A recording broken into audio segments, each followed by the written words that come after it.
Christina, my love, I love you. I miss you. I can't wait to see you. You're pretty.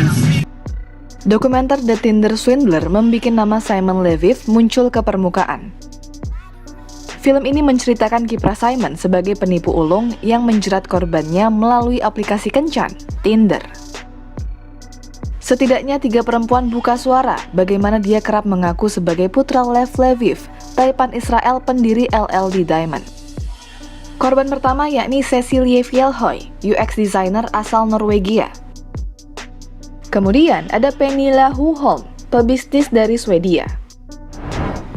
Berikutnya ialah Eileen Charlotte yang tinggal di Amsterdam dan bekerja di industri mode. Supaya korban yakin, Simon memamerkan gaya hidupnya yang mewah.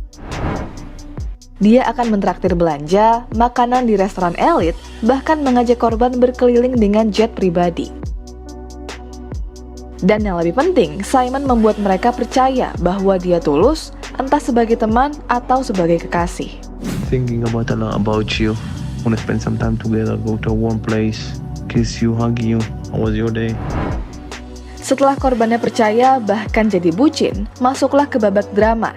Dia mengaku dalam kondisi bahaya, dikejar musuh, dan meminta akses kartu kredit korban supaya keberadaannya tak terlacak. Ask your favor. If you have American Express credit card or something, I can link it to my account, and then it's not basically under my name, understand? So then basically nobody really knows everything. Jumlah korban lainnya masih belum diketahui hingga kini. Simon setidaknya telah menggasak 10 juta dolar AS atau sekitar 143 miliar rupiah dari para korban di seluruh dunia untuk mendanai gaya hidupnya yang mewah. Simon lahir dengan nama Shimon Yehuda Hayut pada 1988 di Bnei Brak, Israel. Kepada Fiji, sang ibu mengaku tak lagi berhubungan dengan Simon sejak ia berusia 18 tahun. הוא בא בנורווגיה $250,000. בסדר, זה לא מעניין אותי. אין לי קשר איתו, לא נותנת שום דבר איתו. מגיל 18 אין לי שום קשר איתו. אין לכם שום קשר להגיד.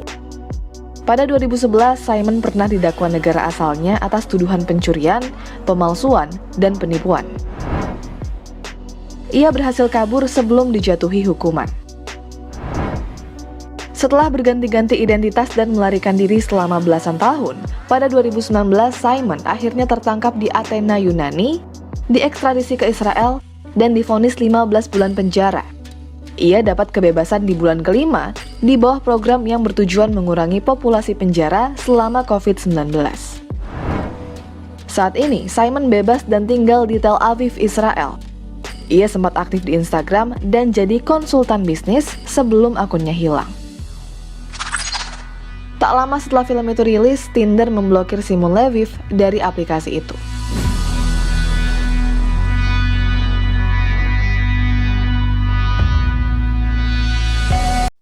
Selamat pagi Bapak-Bapak sekalian, selamat berbakti di dalam nama Tuhan Yesus.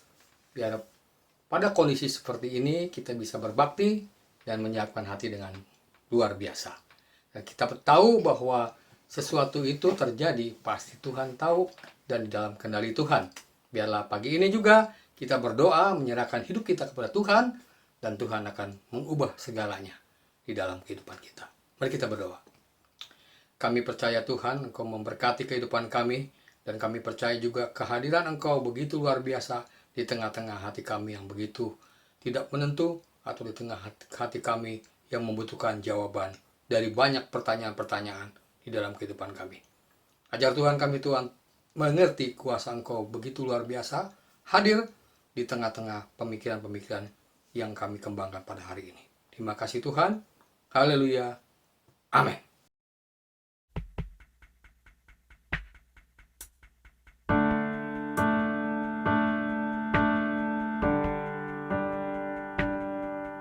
Kiranya Tuhan berkenan memberkati rumah keluargaku. Apa yang telah Tuhan berkati, diberkatilah untuk selamanya.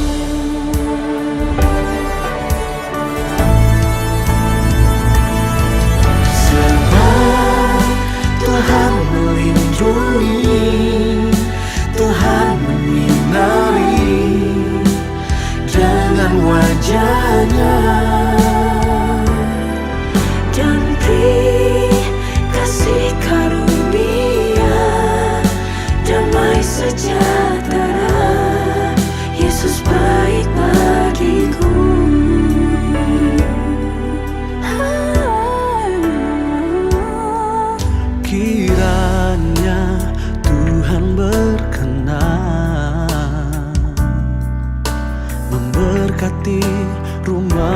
keluargaku.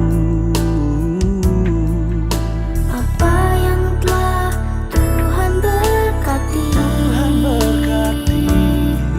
diberkatilah untuk selamanya.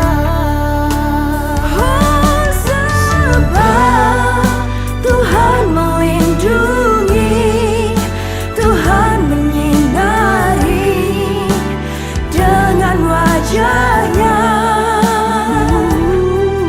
dan dikasih karunia damai sejahtera. Yesus baik bagiku, Tuhan baik bagiku. Tuhan baik untuk selamanya. Berkatnya melimpah seumur hidupku. Berkatnya melimpah seumur hidup kita. Tuhan baik. Tuhan baik untuk selamanya. Berkatnya melimpah seumur hidupku.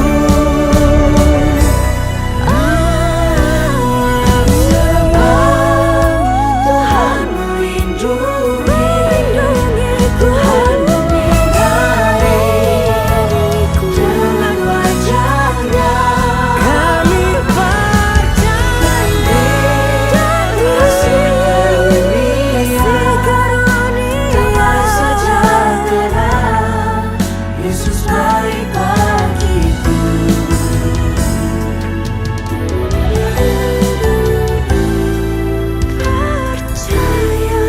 Yesus baik bagiku.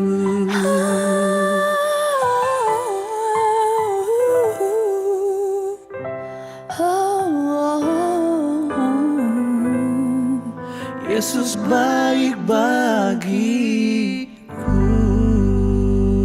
Baiklah, kali ini kita bahas sedikit yang lebih rileks. Di awal tahun kita jangan menghadapi segala sesuatu selalu berat terus-menerus. Betul, kita menghadapi ketidakpastian, maka kita memerlukan pengetahuan. Demikian pula ketika kita menghadapi pandemi ini, ada hal-hal yang tidak bisa kita duga yang harus kita agak rileks untuk menghadapinya. Saya ingin mengajak Anda untuk membahas sesuatu yang lebih rileks, yaitu flexing, yang sudah saya singgung sebelumnya. Saya pernah mengatakan sekarang ini kok banyak sekali orang yang katanya kaya, tetapi kaya kok dipamer-pamerkan. Saya jadi ingat dengan kuliah yang saya asuh di awal-awal ketika saya kembali dari Amerika Serikat.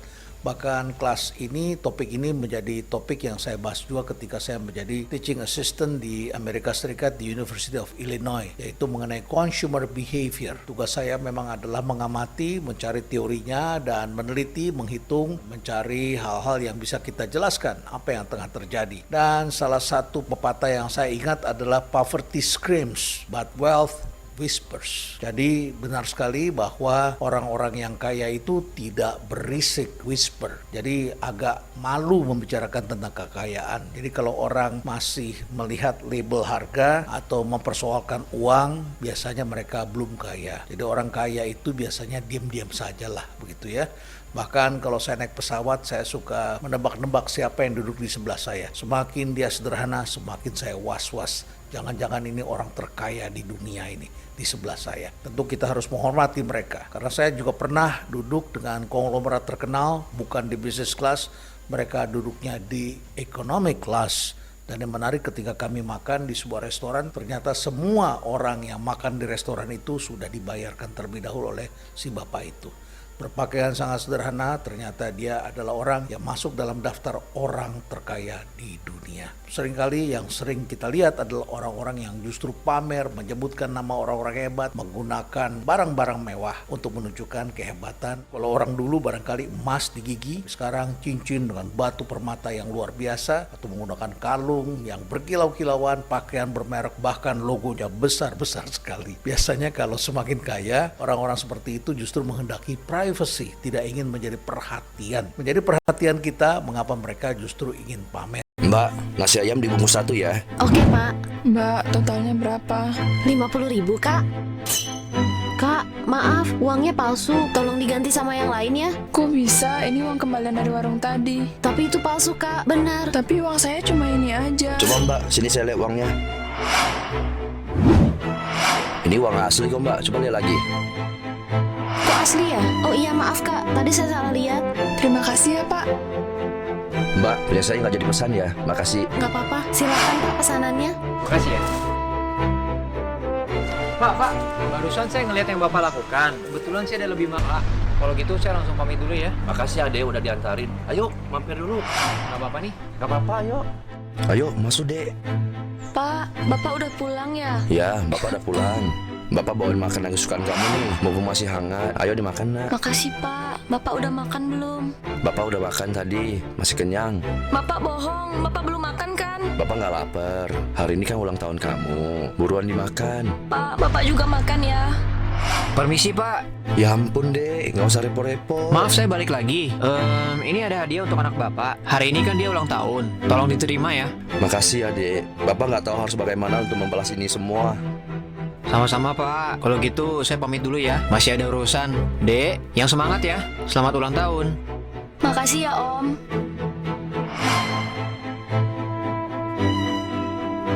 Selamat pagi Bapak-Saudara sekalian. Tadi kita melihat video yang begitu menarik tentang kaya hati. Sebetulnya kaya hati itu apa sih Bapak-Saudara sekalian? Mungkin kita melihat bahwa kalau lihat videonya menerima berapa persen, tidak menerima berapa persen jika dihubungkan dengan situasi sekarang. Mungkin ada pertanyaan bagaimana kita memberikan sesuatu yang terbaik buat orang lain. Diri kita sendiri aja masih merasa hal-hal itu jadi masalah. Tapi Bapak-Saudara sekalian, hari ini, pagi ini saya mau mulai merapatkan semua istilah-istilah itu pada satu titik sehingga kita mengerti apa yang dimaksud dengan kaya hati. Pertanyaan pertama yang saya lempar kepada Bapak sekalian, apakah orang kaya selalu merasa cukup? Pasti jawabannya ada yang ya, ada yang tidak. Tapi mayoritas mengatakan belum tentu kan. Kenyataannya banyak orang kaya hatinya tidak pernah puas dengan apa yang didapat. Jadi Bapak sekalian, hidup ini selalu dipenuhi dengan antara keinginan dan kebutuhan. Kita sulit untuk menjawab antara keinginan dan kebutuhan. Maka pernyataan tadi mengatakan bahwa hatinya tidak pernah puas. Untuk lebih jelas lagi, seorang yang luar biasa pagi hari ini namanya Mahatma Gandhi mengatakan, bumi ini cukup untuk memenuhi kebutuhan seluruh manusia, tetapi tidak cukup untuk mencukupi satu orang yang tamak. Kalau saudara mungkin masih bertanya-tanya lagi, berikut ini ada cerita yang menarik. Bagaimana kalau Bapak Ibu Saudara punya uang 2 triliun? Pasti saya dan Anda hidupnya kayak wayang. Artinya Mbak Raja bisa beli apa-apa. Ternyata apakah demikian hidupnya? Kita kan tidak bisa memastikan seperti itu. Coba lihat bagaimana kehidupan Warren Buffett, pria kelahiran 30 Agustus 1930 atau kini berusia 90 tahun, dari Omaha, Nebraska atau USA. Menurut Forbes mengatakan bahwa kekayaan pada tahun 2021, kekayaan bersih daripada Warren Buffett itu sebesar 1.003,7 miliar. Atau kalau dirupiahkan 1.500 triliun. Tapi lihat gaya hidup daripada Warren Buffett. Pertama, saudara sekalian, menariknya adalah dia masih tinggal di rumah yang dibelinya pada tahun 1958. Setiap hari ia mengendarai mobil tanpa sopir. Dan setiap 8 tahun sekali mobilnya dia beli yang baru. Artinya dia pakai dulu 8 tahun, kemudian 8 tahun kemudian baru dia beli baru lagi. 8 tahun kemudian dia beli baru lagi. Dan pada saat dia membeli makanan, Bapak sekalian, dia membeli makanan bukan karena gengsi. Dia makanan yang dia cukupin aja. Dia jarang untuk diajak makan. Dia juga banyak menolak untuk makan di tempat-tempat yang ternama, untuk menunjukkan kepada dunia bahwa dia tuh orang kaya atau minimal konglomerat dunia kan. Jika dilansir daripada situs resminya Forbes, kali ini dia ranking ke-6 karena Mark Zuckerberg naik ke ranking 2 dan beberapa orang baru pun masuk. Tapi Bapak sekalian, hidupnya tidak berubah. Bahkan yang lebih menarik lagi dan mengagetkan saya, putrinya bernama Susan, setelah usia 20 tahun tiba-tiba dia membaca artikel ke Wall Street Journal mengatakan papanya itu adalah orang konglomerat dunia. Artinya Warren Buffett hidupnya sederhana, sangat sederhana kepada anak-anak, dan tidak menunjukkan bahwa dia menjadi orang yang cukup kaya lah, tajir melintir kalau dalam bahasa kita di Indonesia. Dalam film dokumenternya sepanjang hidupnya, ia hanya menghabiskan 1% harta seluruhnya atau hak kekayaan bersihnya. Sedangkan 99%-nya dia dermakan kepada yayasan-yayasan atau dewan-dewan amal yang membutuhkan uangnya. Bapak sekalian, jelaskan kan di sini. Inilah yang menjadi paradok dunia ini. Di satu sisi kita mengatakan bahwa kita harus kaya dulu. Bahkan beberapa penulis-penulis terkenal atau motivator terkenal, kita mesti kaya. Karena dengan kaya kita bisa melakukan segala hal. Pertanyaannya benar nggak? Dan pada saat kita aplikasikan di tempat sekarang ini, apakah benar bahwa kaya dulu bisa memberi? Atau memberi dulu baru kaya? Yang dulu terkenal kan, berikan persembahan yang banyak biar dapat berkat yang banyak. Apakah demikian? Bapak Saudara sekalian, inilah rahasia yang selama ini kita anggap sepele, tapi rahasia ini penting. Kenapa saya katakan penting? Bapak Saudara sekalian, kalau kita sudah melihat 3 pernyataan tadi, saya simpulkan dengan jelas pagi hari ini, ada satu kata yang menarik dalam bahasa Jawa, namanya nerimo in pandum. Artinya, nerimo itu menerima, pandum itu pemberi. Artinya berkat lah, istilah bahasa saya. Jadi, Bapak sekalian, ketika nerimo in pandum adalah posisi mental terbaik hidup kita. Inilah yang saya sebut kaya hati. Jadi, menerima segala sesuatu apa adanya tanpa berharap dan tanpa menuntut. Natural saja. Artinya, ya seperti apa jalannya. Itu yang menarik, Bos. Makanya, bagi ini saya mengatakan bahwa kaya hati adalah sikap rasa cukup atas semua yang diterimanya. Tanpa berharap dan tanpa menuntut. Yang keren kan? Tanpa berharap dan tanpa menuntut. Itu yang paling penting. Apakah kita di Alkitab juga ada seperti itu? Semangat daripada kaya hati atau nerimo in pandum ini terjadi juga pada diri Paulus. Kita akan buka di dalam Filipi 4 ayat 11 dan 12 mengatakan demikian. Sebab aku telah belajar mencukupkan diri dari segala keadaan. 12-nya, aku tahu apa itu kekurangan dan aku tahu apa itu kelimpahan. Dalam segala hal, dalam segala perkara, tidak ada sesuatu yang merupakan rahasia bagiku, baik hal kenyang maupun kelaparan, baik hal kelimpahan maupun hal kekurangan. Jadi Bapak sekalian, jelas Paulus mengutamakan suatu pengalaman yang luar biasa antara kelimpahan dan kekurangan, sehingga dia punya pengalaman bahwa dalam kelimpahan maupun dalam kekurangan dia pernah rasakan, dan dia tidak berharap dengan kelimpahan dan kekurangan itu menunjukkan bahwa dirinya adalah orang yang kaya, orang yang luar biasa dengan segala reputasinya macam-macam dia tulis-tulis. Tidak, Bapak. Satu kata yang hari ini juga menjadi perkawinan antara kaya hati, nerimo in pandum. Nah, Alkitab mencatat adalah mencukupkan diri. Nah, kalimat mencukupkan diri ini adalah merupakan modal dasar kita untuk bisa melihat keadaan dalam kelimpahan maupun kekurangan. Jadi kita tidak pernah menuntut dan tidak akan pernah melihat situasi-situasi yang lain sehingga kita iri hati. Itulah yang menyebabkan nerimo in pandum. Bapak sekalian, Paulus mengerti bahwa kunci daripada hidup dengan baik, hidup dengan luar biasa, dan hidup tanpa tuntutan, dan hidup tanpa nafsu, dan hidup tanpa sesuatu yang dikejar-kejar, target, dikejar-kejar apapun, Bapak sekalian. Hidupnya flat, tapi menjadi berkat, menjadi berharga, menjadi hal yang luar biasa, adalah rasa cukup. Mengapa saya katakan demikian? Paulus bukan hanya dia menyebut di ayat 11, 12, di 13 juga dia menyebutkan demikian. Dalam Filipi 4 ayat 13 mengatakan, segala perkara dapat kutanggung di dalam Dia yang memberi kekuatan. Jadi pada saat dia rasa cukup itu ada, dia memberikan bahwa ada kekuatan, yaitu Kristus Yesus, menyebabkan yang paling berharga di dalam hidupnya adalah Kristus Yesus. Makanya dia berkata, hidup adalah Kristus dan mati adalah keuntungan. Jadi bahasanya kontroversial kan? Hidup adalah Kristus, mati adalah keuntungan. Kenapa saya katakan demikian? Karena rasa cukupnya itu. Dia mencukupkan dari segala apa yang ada, menyebabkan hidupnya stabil. Dan stabil itu bukan berarti naik turun, tapi dia stabil, dia tetap dalam posisi tetap bersukacita dalam segala hal. Bagi Paulus, nerimo in pandum dalam berapapun porsi berkat yang Tuhan berikan kepada kita dalam mengucapkan syukur adalah endingnya. Pagi ini saya boleh terjemahkan, kalau menurut bahasa Alkitab, rasa cukup itu menyebabkan kita mengucapkan syukur dalam segala hal. Jadi rasa cukup dalam segala hal membuat kita tidak menuntut apa-apa, sehingga kita bisa melihat bahwa rasa syukur itu adalah hal yang luar biasa. Jadi bersyukur itu adalah hadirnya Tuhan. Bersyukur itu hadirnya perlindungan Tuhan. Bersyukur itu saat kita hadir dalam kehidupan kita, Tuhan ada, Tuhan selalu beserta dengan kita. Apapun masalah kita, apapun kelamnya hidup kita, apapun keadaan di lembah kekelaman paling kelam pun, Tuhan selalu ada karena kita senantiasa mengucapkan syukur dalam segala hal. Kita harus belajar mencukupkan diri. Dan rasa cukup ini akan hadir pada saat kelimpahan dan kekurangan selalu ada dalam kehidupan kita. Dan kita selalu netral dalam hidup ini. Tanpa menuntut, tanpa melihat sesuatu dari sisi orang lain, artinya iri hati. Itulah pagi ini Bella menjadi berkat dan kita bisa melaksanakan hidup pagi ini ke depannya bersama Tuhan, lakukan perkara yang besar. Amin buat firman Tuhan, dan pagi ini menjadi berkat buat kehidupan kita. Mari sama-sama saya ajak untuk berdoa dan kita akan terima kekuatan daripada Tuhan. Kami percaya Tuhan, pagi hari ini kami dicelihkan dengan rasa cukup sehingga kami hidupnya adalah kaya hati, sehingga kami hidupnya nerimo in pandum. Artinya segala berkat, segala apapun yang kau berikan, kami tetap mengucapkan syukur di dalam segala hal. Baik senang maupun susah, tapi kami menerima keadaan apapun. Karena menerima keadaan apapun justru merupakan titik berangkat kami untuk menuju sesuatu yang luar biasa. Dan kami percaya kekuatan Engkau itu berada. Roh Kudus Engkau berada pada pagi hari ini, memberikan keteduhan, memberikan kekuatan dalam kehidupan kami. Dalam nama Tuhan Yesus kami berdoa. Haleluya. Amin.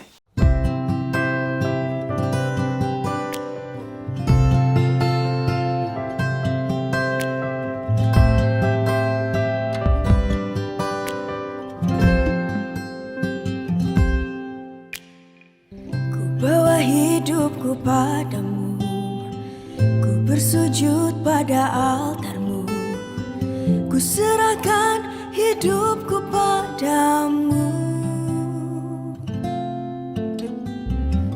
Teringat akan kasih-Mu di saat malam yang gelap. Sungguh Engkau-lah pertolonganku. Berkat-Mu tercurah bagiku. Berkat-Mu yang memeliharaku. Seperti anggur yang manis, Kau menghias hidupku. Berkat-Mu lebih dari cukup.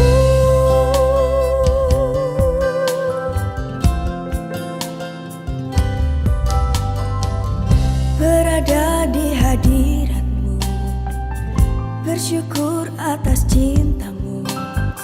Sungguh Engkau yang memeliharaku. Ku teringat akan kasih-Mu di saat malam yang gelap.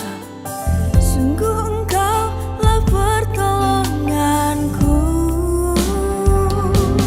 Berkat-Mu tercurah bagiku. Berkat-Mu yang memeliharaku. Seperti anggur yang manis, Kau menghias hidupku. Berkat-Mu lebih dari cukup.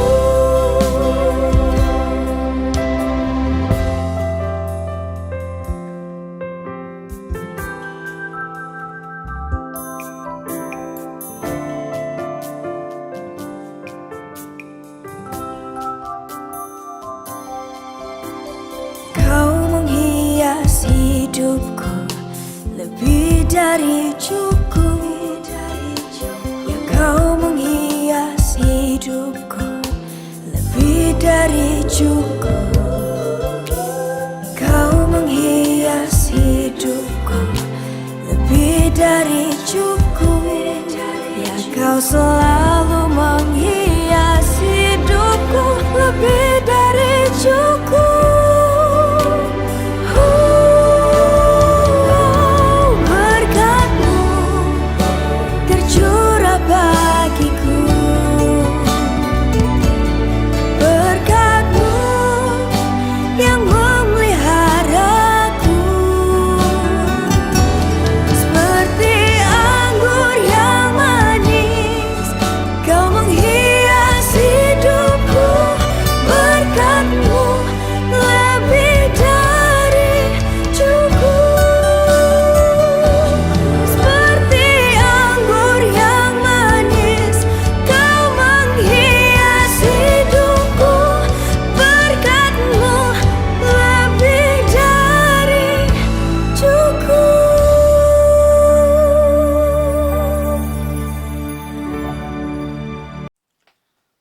diberkatilah ketika engkau keluar dari pintu rumah engkau. Dan diberkatilah buah kandungan engkau, diberkatilah bakul nasi engkau, dan diberkatilah ladang engkau. Dari hari ini sampai Tuhan datang yang kedua kali. Dalam nama Tuhan Yesus. Haleluya. Amin.